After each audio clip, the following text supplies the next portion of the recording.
I'm afraid I've had a rare attack of conscience. You see, I was involved in a little bit of mischief that I put together for Claudia Zaccara.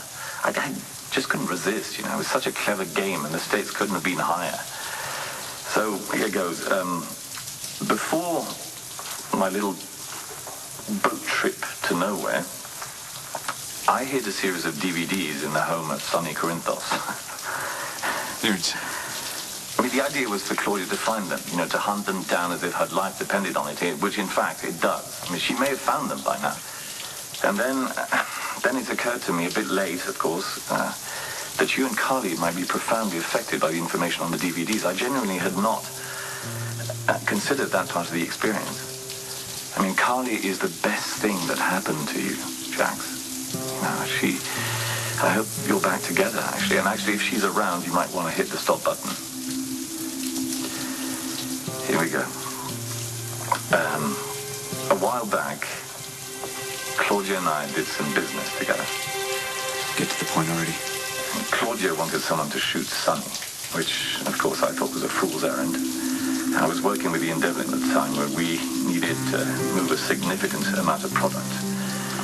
And, of course, Claudia would only agree to the deal if we eliminated Sonny. She even chose the time and place of the hit, which was to be at Sonny's warehouse on the night of April 4th, 2008. I declined and persuaded Ian Devlin to complete the task. It never occurred to me that he would pull the trigger with a child in such close range. I mean, even I wouldn't do that, and I wouldn't have missed Sonny anyway. So while everyone knows that Ian Devlin is the one who lodged the bullet in little Michael's brain, almost no one knows that we were both working on orders from Claudia Zaccara. Jax? Who are you talking to out there?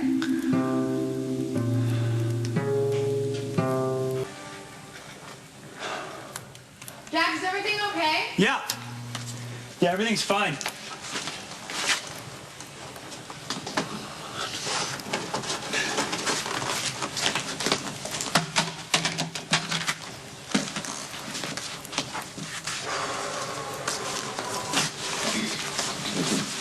That was weird. I could have sworn I heard Jerry's voice. All right, I'll confess. I was on a business call while you were in the shower. I'm sorry, I broke the rules. You promised.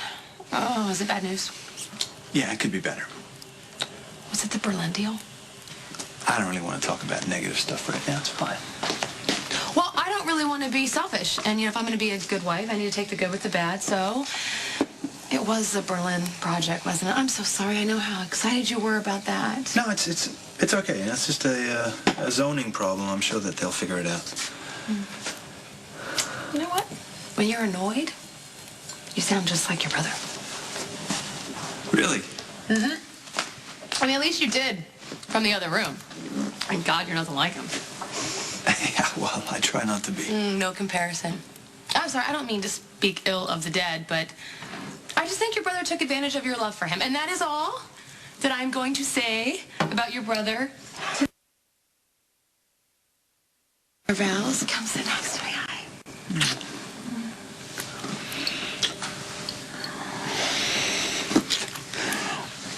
You know what? If we go back to bed now, we're never gonna make it to dinner. And the problem with that would be... You said you were starving, remember? I am. Okay. I guess there is more than one way to celebrate. I'll be back in a minute. Okay.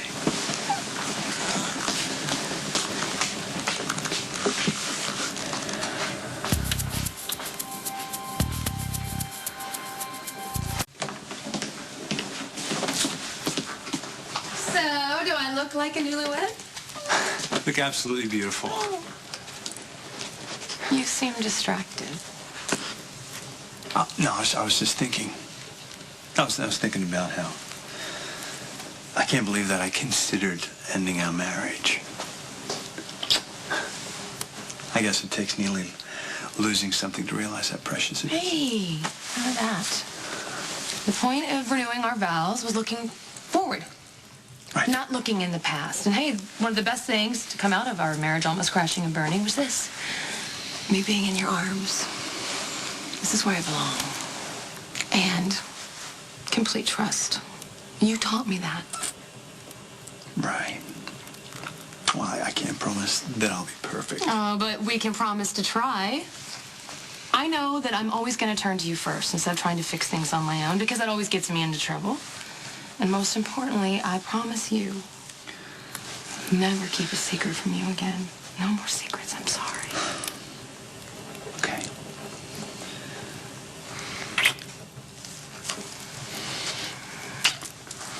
Hey.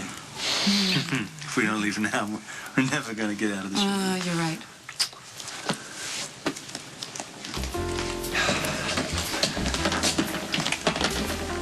As good as I think, or am I just madly in love?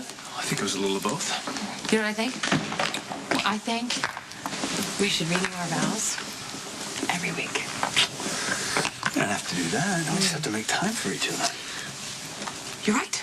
We should make a date every week and keep it no matter what. Oh, that's very sweet of you. But that's not going to work because you'll be bored by week 2. Am I that predictable? Yeah, you're addicted to spontaneity. And it falls on me to keep things interesting. What kind of interesting? Well, let's just say it's in a little black box with something shiny inside. Where is it? I love presents. You know I love I have to go get it. It's in the hotel safe, so I'll be right back. Okay? Well, Don't go hurry anywhere. back.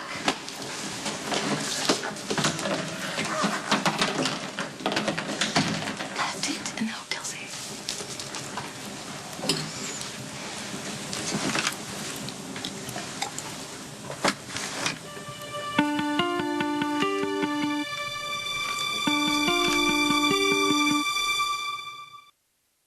Did he finish his dinner? Ugh. No, pry that remote out of his hand and make him finish his homework. Guess we're having so much fun. Tell him I love him. Bye. Where's my surprise?